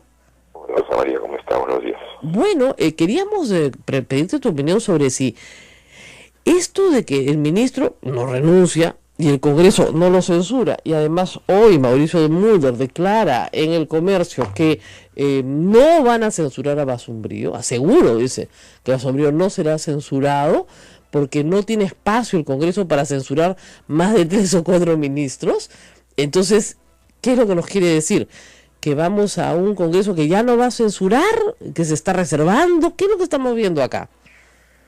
Mira, y te soy franco, no había leído El Comercio hoy en la mañana, pero creo que es carísimo, me parece por lo menos que creo que el cálculo inicial era que Basombrío iba a ser censurado, pero al haber entrado en la agenda de la censura Torne, como que aparecería, yo calculo, digamos, en que el Congreso censure a 2 ministros poco menos que en una semana, ¿no? O sea, yo creo que ahí es un estricto cálculo político, o sea, no es como que hay espacio para censurar solo a uno y no a 2 más. Bueno, pero ¿por qué? Porque ya la gente se va a levantar, porque les va a parecer un abuso. Además, si, digamos, lo que yo no entiendo es, si lo citan con tanta urgencia, ¿no es cierto?, de improviso al ministro de Economía, se suponía pues que era para censurarlo, ¿no? No para pedirle que puro buena gente les presente su renuncia. Por supuesto, no. Y creo que, digamos, el ministro ha cometido un error político pero tiene todo el derecho, absolutamente todo el derecho de llevar las cosas hasta el final y que lo censuren, ¿no? No tiene por qué dejarse censurar, porque dejarse censurar sin haber respondido al pliego, sin pelearla en el pleno, es de alguna manera aceptar culpa y algo más de la culpa. Entonces creo que tiene todo el derecho Torne de a pesar de haber cometido un error político indudable, de ir a defenderse y digamos morir con honores, ¿no? O sea, en términos políticos estoy hablando. Y en el caso de Basombrío, mira, en el caso de Basombrío el tema era muy jalado de los cabellos también, ¿no? Creo que tú has escrito sobre eso, porque se le estaba censurando originalmente, y esa era la razón principal, por no haber actuado frente a Movadef el día de la marcha del 1 de mayo que hizo la CPTP, y la razón es porque habría habido delito apología al terrorismo, y eso fue muy discutido y muy discutible. Yo me acuerdo haber visto una entrevista tuya con Carlos Caro, que es un abogado, pues bueno, que carambas, nadie va a considerarlo concesivo con Sendero Luminoso o algo por el estilo. Y bueno, yo entendí que era muy claro que la definición de apología de terrorismo no cabía en ese caso. Tan es así que el Pleno del Congreso ha tenido que cambiar o modificar o ajustar la definición o la tipificación, como dicen ustedes los abogados, del delito, ¿no es cierto?, de la semana pasada, y lo ha ampliado para que entre, para que calce lo que sucedió ese día con la modificación. Entonces creo yo que sí, pues ahí me parece que hubo no solo un exceso, sino un error político de parte del Congreso, en este momento no encuentro la palabra, pero creo que sí, un abuso en todo caso con esa. Claro, pero lo que esto significa es que va a haber un cambio en la relación ejecutivo-legislativo. No creo. No creo. No creo. Te digo que no creo, porque lo que pasa, Rosa María, que a este ritmo, digamos, y a de censuras, la situación va a entrar en una crisis política más grave en un año más, porque no hay que perder de vista que año de gobierno de Kuczynski, ¿no? Entonces quedan 4 años más, y creo que si las censuras continúan o esta relación continúa así, ya no sé si se va a presentar la vacancia o no en algún momento, nunca se puede descartar, claro. Pero creo que, ¿tú sabes qué cosa creo? Que se deteriora todo el sistema político, porque al final no me parece que haya que va a quedar claro ganadores y perdedores, y tú sabes cómo en un sistema político tan frágil como el nuestro, con partidos políticos que son sumamente frágiles, bueno, al final no sabe para quién trabajas, ¿no es cierto? O sea, claro. Ahora, lo que sí me parece es que, ¿no? Digamos, que el jueves venían embalados y que el viernes retrocedieron. Igual los insultos son los ya sabemos que va a escuchar los Basombrío también, ¿no es cierto? Claro. Y le van a pedir que renuncie, pero como que no quieren hacer uso de una herramienta que la Constitución les da. Es decir, si yo cito a un ministro y le digo que es un sinvergüenza, y le digo que es un lobista, y le digo que está haciendo un negociado, y no lo censuro, no sé quién queda peor, si el atacado o el atacante. O sea, es muy extraño. Sí, no, de acuerdo contigo. Ahora, tú al comienzo, cuando mencionaste, dijiste que a quien no iban a censurar era a Basombrío o a Torne. No, a Basombrío. El titular de apertura hoy del Comercio es: aseguro que Basombrío no será censurado como vidente. Mauricio Mulder evalúa la relación entre el Parlamento y el Ejecutivo. Pero está claro, creo yo, que el cálculo es que al haber ingresado Torne en la agenda de censura, porque el caso Basombrío arranca antes, ¿no? Así es, mucho antes, y con interpelación. Exacto, con interpelación. Y digamos, el caso Torne como que se cruza a medio camino, ¿no? Entonces el caso Torne adquiere una dimensión políticamente mayor que la de Basombrío, y se concentra el tema de la censura en él, de la interpelación y la censura en él, y Basombrío queda un poco desplazado, y claro, los argumentos para digamos, censurar a Basombrío también se van minimizando. El hecho mismo, yo te digo que la semana pasada el Pleno del Congreso haya tipificado el delito de terrorismo de manera distinta o con correcciones a como lo hacía antes el Código Penal, es que están considerando que ahí había un vacío, ¿no es cierto? Es elemental. Así Entonces, es. creo que, ahora, ahí, mire, finalmente las famosas computadoras de Saavedra, no había nada, quedó en nada, y Saavedra hoy día es el jefe para la educación del planeta en el Banco Mundial, ¿no? Claro. O sea, está en el puesto más alto educativo que hay en el mundo, ¿no? Entonces, es como un papelonazo. De repente a Torne lo censuran y también lo mandan, no sé, a la presidencia de alguna institución fundamental, ¿no? Del Fondo Monetario Internacional, una cosa así, porque aquí son suicidas en ese tipo de cosas. Caso diferente, ¿no?, del de Vizcarra, que tenía que preservar la vicepresidencia. Esa era su principal preocupación, que estos eran capaces de inhabilitarlo como presidente, como vicepresidente. Es más, le pidieron su renuncia como vicepresidente, y esa era la preocupación. Ahí sí tenía que irse lo más rápido que podía. Pero creo que ya no vamos a ver más censuras, ¿ah? No sé por qué. Puede ser. Mira, yo creo, tú sabes que, a ver, frío, para opinar sobre esto, van a estar mirando las encuestas. O sea, claro, ¿me entiendes? Y qué impacto tiene una u otra cosa en las encuestas. O sea... La palabra obstruccionista es como, no sé, tirarle sal al demonio, más o menos.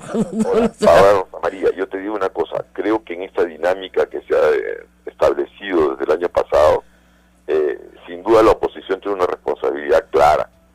Pero el oficialismo también la tiene, el gobierno también la tiene. No es posible que el presidente Kuczynski, el mismo día que se plantea en el Congreso un incidente en torno a Torne, salga a decir que ya tiene un plan B en relación, creo que ya tiene pensado ¿cómo reemplazarlo?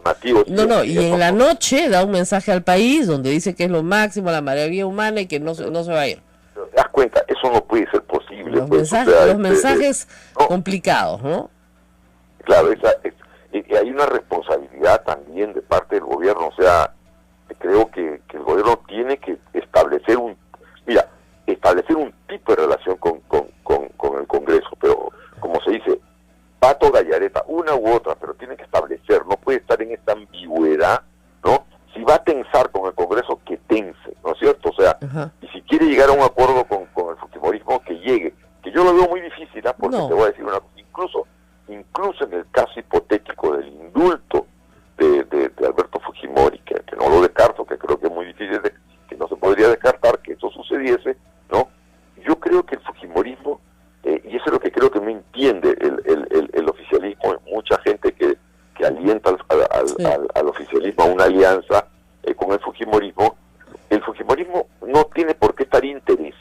un acuerdo con el gobierno. Así es. El fujimorismo está pensando en el 2021. Y mira, políticamente hablando, en términos de su objetivo político principal, ese es su objetivo político principal. Y yo lo comprendo, al margen y además es su objetivo político, es para lo único que va a luchar. Y si pudiera ser antes, mejor. ¿Me entiendes? O sea, aparecer en alianza con el gobierno actual, que tú no sabes cuál va a ser el resultado de la gestión de este gobierno. Mira, yo no creo que el fujimorismo esté calculando que eso que está en su conveniencia, claro, y en su nadie que aspira a la presidencia futura se iría con el gobierno de turno, porque evidentemente ese gobierno se va a desgastar. O sea, eso es clarísimo. Pero lo que presumimos todos es que Keiko Fujimori quiere adelantar el proceso, ¿no es cierto? Y no esperar hasta el 2021. Entonces, en ese contexto, sí, una vacancia, que no se puede descartar, sería neutralizada, según algunos consejeros de Kuczynski, con un indulto a Fujimori. Y eso es un disparate, porque yo no creo que ni siquiera Keiko Fujimori esté interesada en un indulto a su padre. Bueno, sí, ahí coincido contigo. Y además también te digo una cosa, un adelanto de elecciones es una caja de Pandora. Tú no sabes qué va a pasar. Así es. Pero tiene una ventaja, que hay un menor número de participantes, ¿ok? Bueno, eso es cierto. Eso sí, porque Verónica Mendoza y Julio Guzmán no llegan en un año a tener las firmas necesarias para participar. En ese caso hipotético, Julio Guzmán y Verónica Mendoza probablemente tengan que ir con algún vientre de alquiler. Exactamente. O sea, ponerse ¿me entiendes? Con alguna de las agrupaciones que ya tiene, o sí, pues, algunas organizaciones que ya tengan reconocimiento legal. O sea, pero creo muy difícil que no participen también. Así ¿me entiendes? Es. Entonces, van a encontrar la forma de claro, pero de todas maneras, o que un tercero, tipo, no sé, pues Gregorio Santos, arrase, ¿no? Y contra eso Keiko Fujimori no puede hacer nada. Porque nada le garantiza que gane esta tercera vez. Más aún adelantando, porque... Así es, más aún adelantando, haciendo presión, etcétera, ¿no? Exacto. Ella también, en ese caso, está creando una nueva vulnerabilidad. Así es, y podría perder sus 72 congresistas. Además, que hoy es una potencia, pero si hay una nueva elección, y justamente lo que le ha molestado al público es este abuso de la fuerza en una sola agrupación política, que además no tiene la presidencia, pues puede cambiar el balance de la fuerza en el Congreso, con lo cual pierde todo. Tiene mucho que perder, por cierto. Pierde más, claro, exactamente. Yo, la verdad que yo no creo que sea tan claro esto de que adelantamos elecciones, vacancias, nuevas elecciones, sea como un paseo de rosas. No. Lo que creo que hay mucha gente que se lo dice a ella a la oreja, para, digamos, alimentar esta sensación de que le robaron la elección y que la verdadera presidenta es ella, cosa que varios fujimoristas se han atrevido a decir en más de una oportunidad en el último año. Entonces, no es una teoría, lo dicen cada vez que pueden. Las elecciones fueron robadas, ¿no? Que los militares no salieron a votar, que tontería y media, pero en fin, las repiten de vez en cuando. Mira, yo capaz me puedo equivocar, pero yo veo bien difícil que ese adelanto se produzca, salvo que haya una crisis, la verdad, originada principalmente desde el interior del gobierno. Yo creo que algo ha pasado entre este jueves y este viernes que los ha llevado a todos a frenarse. Es como en un caballo que venía embalado y de repente cuando tenían que censurar a Torne, no presentaron la moción. Y Torne dijo, yo no renuncio. Y se acabó la discusión. Pero mira, eso que estás diciendo tú, de alguna manera significa, creo, lo que estamos diciendo, o por lo menos lo que estoy tratando de decir. O sea, claro, han venido con un embale demasiado fuerte y se han dado cuenta que se les podía pasar la mano, porque, mira, tú sabes que en política, como en otras cosas, si tú usas de manera desproporcionada tu fuerza, el efecto que va a tener puede ser contraproducente. Eso me parece elemental, ¿no? Yo creo que uno de los problemas que está teniendo el fujimorismo es que no sabe qué hacer en este momento con tanta fuerza, ¿no es cierto? Y cómo tanta fuerza la puede administrar durante 4 años. Y además, la fuerza, ¿para qué? O sea, si alguien me dijera que, no sé, que como la izquierda, pues tienen una plataforma económica completamente distinta, ¿no? Una plataforma económica que tiene, no sé, diferencias sustanciales con la política de Kuczynski y que efectivamente hay un conflicto, o que hay un conflicto ideológico Pero no hay nada de eso. Entonces, es el poder por el poder. Y eso Ahora, digo una cosa, Rosa María. Yo, en este primer año de gestión, no hay una cosa que también yo creo que hay que demandar. Es que el gobierno tiene que tener más iniciativas. Si tú preguntas, o nos preguntamos, ¿en qué está cada ministro? ¿Cuál es el proyecto bandera, el programa bandera de la gran mayoría de ministros? Y uno no sabe en qué están. O sea, se han dejado ganar. Chincheros los ha terminado de absorber. O sea, Chincheros es una especie... La Sociedad Dominica de Medios de Comunicación, Sodomco, presenta A Pensar Más con Rosa María Palacios. 8 de la mañana, 1 minuto, amigos, bienvenidos. Esto es A Pensar Más con Rosa María Palacios. Hoy lunes 19 de junio del año 2017. Rosa María, buen día. Bueno, muy buenos días, religiosas. En pocos minutos, Ismael va a ir para allá inmediatamente.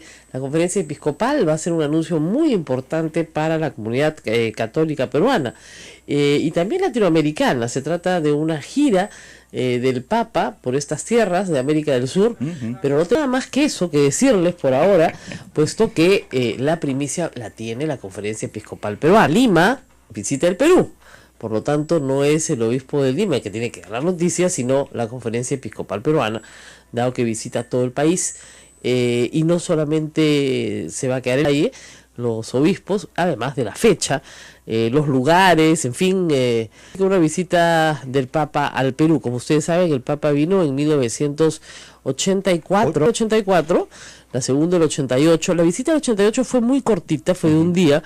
La del 82, o sea, la visita del año 84 incluyó Lima, Arequipa, Iquitos, bueno, una misa gigantesca acá en Lima, en el Jockey Club y en Villa El Salvador.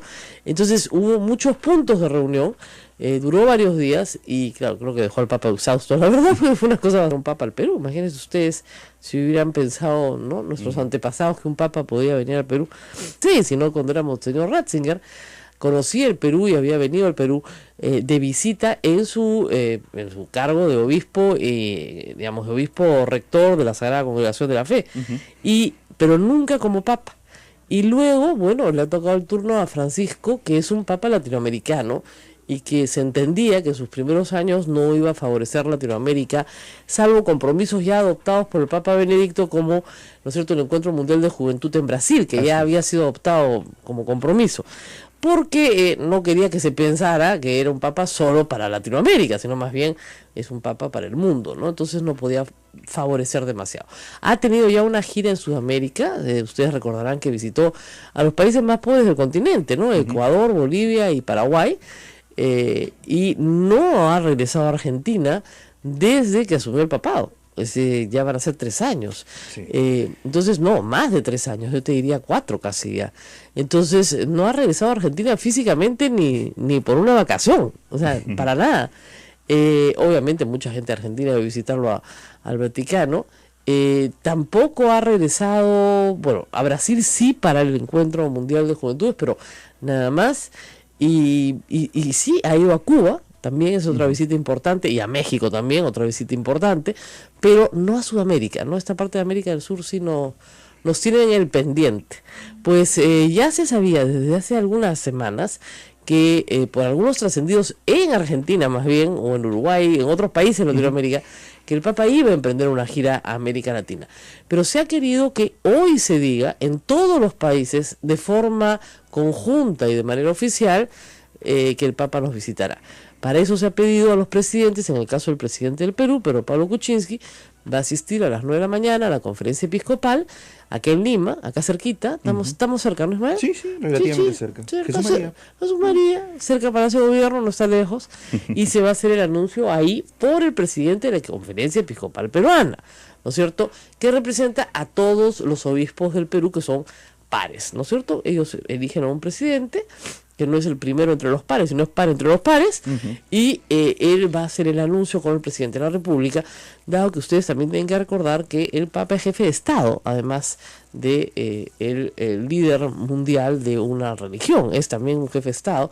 El Vaticano es un Estado, y por lo tanto el jefe de Estado es el que invita también a otro jefe de Estado a venir al Perú. hay cierto protocolo y cierta formalidad que hay que conservar. Así que bueno, a prepararse, porque esto va a ser va a implicar algunas me imagino también medidas de seguridad importantes en el Perú, ¿no? Fuertes, ¿ah? Me imagino que sí, hay que tomar previsiones. Bueno, de todo tú sabes eso lo que también. fue en el año 84 cuando vino el Papa, tú eras bien chiquito, pero la gente lo que tenía era mucho miedo de que el terrorismo le hiciera algo al Papa. Yo creo que eso es un temor latente de toda la vida, ¿no? No, pero fue terrible. Por esos Cuando días, yo claro. recuerdo que personas que por fin se fue, gracias a Dios, no le pasó nada. ¿Ya? Su seguridad, ¿sabes? Su seguridad, no, y la gente en general rezaba porque no le pasara nada. Claro. ¿Ya? Porque había el temor y el Papa fue Ayacucho. O sea, fue En plena época del en terrorismo. el ¿no? 84, o sea, en la época más dura del terrorismo, ¿no? Y fue Ayacucho muy valiente, la verdad, en una época muy, muy compleja, ¿no? Y se asombró de ver Lima desde el aire, ¿no? Cuando lo llevaron al Villa de Salvador, no entendía un papa europeo finalmente por qué esta ciudad había crecido tanto. Decía, no entiendo por qué la han dejado crecer tanto. Bueno, porque creció espontáneamente, no es que no la dejaron y sí la dejaron, simplemente creció, ¿no? Así Y eso era el 84, imagínense si la viera ahora. Imagínense 25 años después. No, esta situación era una situación muy difícil, muy complicada, porque además el país vivía una crisis en muchos sentidos, económica, de manejo, de gobierno, etcétera. Bueno, tal vez el Papa tiene que venir pues para que las cosas mejoren. Para poner calma. Después de grandes crisis. No la hubo después de su visita, ciertamente. Después del 88. Pero reconfortó tampoco espiritualmente a los peruanos. Y eso es importante en una época tan claro, complicada no, como y, esa, y sobre no todo, solamente eso, hizo Claro. algo que no había hecho nadie. A ver. Sacó a 1 millón de personas a la calle, o a 2 millones se calcula, a las calles de Lima, en una ciudad que estaba aterrorizada. Así es. No sé, estaba sitiada por el terrorismo y de repente tú tenías a 2 millones de personas caminando muy temprano, un sábado de la mañana, muy, muy temprano, a pie, toda la Javier Prado, sin nadie quejarse, sin nadie gemir, ni gritar, ni nada, en medio de un calor tremendo, porque la visita fue en verano, Sí. te acuerdas que fue en febrero, entonces en medio de un calor tremendo, la gente pedía que le tiraran agua, pues, y los bomberos le tiraban agua encima, y todo el mundo feliz, pues se refrescaba y ya. Y después todo el mundo regresó a su casa a pie, igual, caminando, colaborando, viviendo como una comunidad, ¿no? Dándonos una mano unos a los otros, ¿no? Los más viejitos adelante, los enfermos adelante, ayudando a los niños, se hicieron legiones de jóvenes para ayudar justamente a poner orden. Entonces la verdad es que fue muy popular su visita, y bueno, no les digo por televisión, hasta los que eran ateos vieron ¿no? Yo estaba en esa época en la universidad es una época en la que nadie cree en nada, ¿no? Entonces todos fueron a ver al Papa. Yo no sé si era moda, novelería, qué, pero todos fueron a ver al Papa. O sea que vamos a tener de eso de nuevo. 30 años después. 30, ¿no? El 30 84, años sí. después, sí. Desde el 88, que fue la última vez que De vino, la última hasta vez. 2018. 2018, claro, si es el próximo año, Sí. la fecha va a ser el próximo año, eso sí lo podemos decir, el año. Lo que no podemos decir es el mes ni el día, pero sí podemos decir el año, es el próximo año.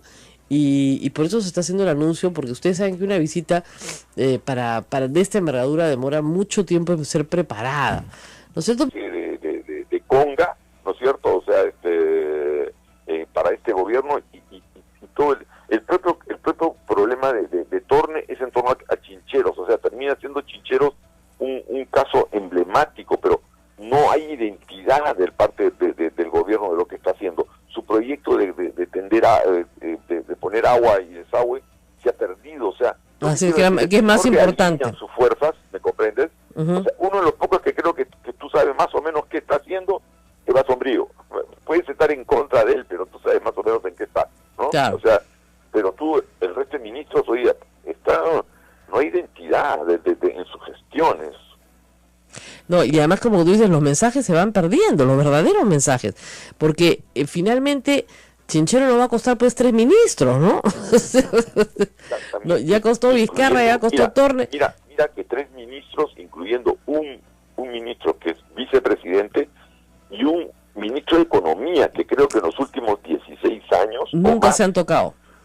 Ya No. se han tocado, ¿no es cierto? Pues No, el ministro desde es como el desde fines de Alan García, primero, por supuesto, ¿no? Sí. no se ha vuelto a tocar un ministro de Economía. Ah, bueno, mira, ya. O sea, el ministro... cálculo no lo tenía exacto, pero ya, bueno. Claro, porque, salvo, ¿qué te puedo decir? El caso de Joy Guay, que era bien discutible su capacidad como ministro de Economía, por además por la crisis que hubo en el 98, pero desde la transición hasta la fecha, al ministro de Economía no se le toca, porque se supone, pues es, como dicen los gringos, no mates al pianista en el Far West, ¿no?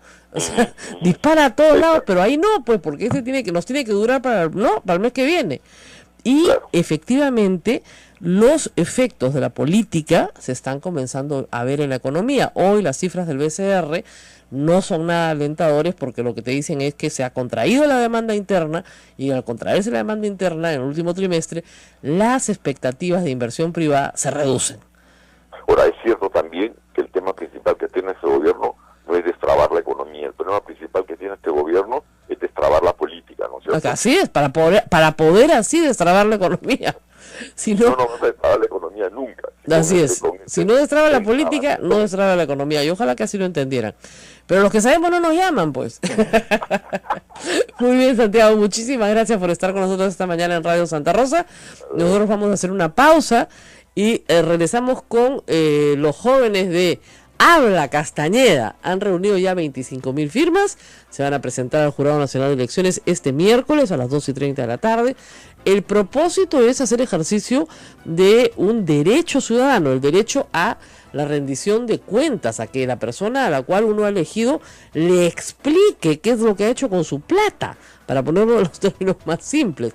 Esa exigencia, ¿no es cierto?, que el señor Castañeda Locio se niega a cumplir, pues va a ser requerida formalmente, en uso estricto de la ley y con el número apropiado de firmas, esta semana. Y esperemos que en los próximos días, voluntariamente, el alcalde explique lo que nadie entiende. Y hay muchas cosas que explicar, no son pocas, son muchas. Las 530 grietas en el bypass, bueno, lo único que nos explican es el miedo, ¿verdad?, que tenemos todos los limeños de pasar por ahí. Pero, de verdad, un terremotito chico y, pucha, corre por tu vida. Sal de ahí lo más rápido que puedas. Entonces, de verdad que da mucho miedo por un lado, pero por otro lado, dado que a este señor no se le caen las cosas y no se le desploman, hay que también pedirle cuentas de cosas que no tienen ni pies ni cabeza, ¿cierto? Ayer hemos visto, por ejemplo, qué está pasando con las obras de Odebrecht. Supuestamente las vendió, parte de ellas, ¿no es cierto? Y están paralizadas, los proveedores sin pagarse, los trabajadores sin recibir sus liquidaciones. ¿Por qué? Si se supone que en teoría han vendido Rutas de Lima. ¿Y qué tiene el alcalde que decir? Porque el alcalde tiene que decir algo. Estamos a favor, estamos en contra, estamos haciendo estas gestiones, no dice nada. Nadie sabe por qué está paralizada la Alameda, ¿no es cierto?, que va de 28 de julio hacia Salaberry. Parada, perdónenme, hace 2 años que está parada.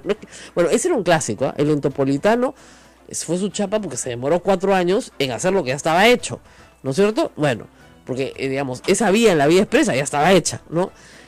Igual acá, o sea, es una cosa. ¿Por qué no termina? ¿No? ¿Por qué no termina las obras? ¿Por qué las deja tiradas a medias? OAS, línea amarilla, también ya se vendió. ¿Por qué miércoles no se termina? Esa obra es una obra de 5 años, van 6. Y uno se para acá en el puente y de verdad que no parece que estuviesen avanzando nada, porque esta es la época en la que tienen que trabajar, la época en la que ya bajó el río. Nada. Como Ferrando, ¿no? No tiene nada, así le decía el que perdía. Una cosa horrible. Bueno, nos vamos a la pausa y regresamos con los chicos, le digo, son jóvenes, ¿no?, de Habla Castañeda. Volvemos.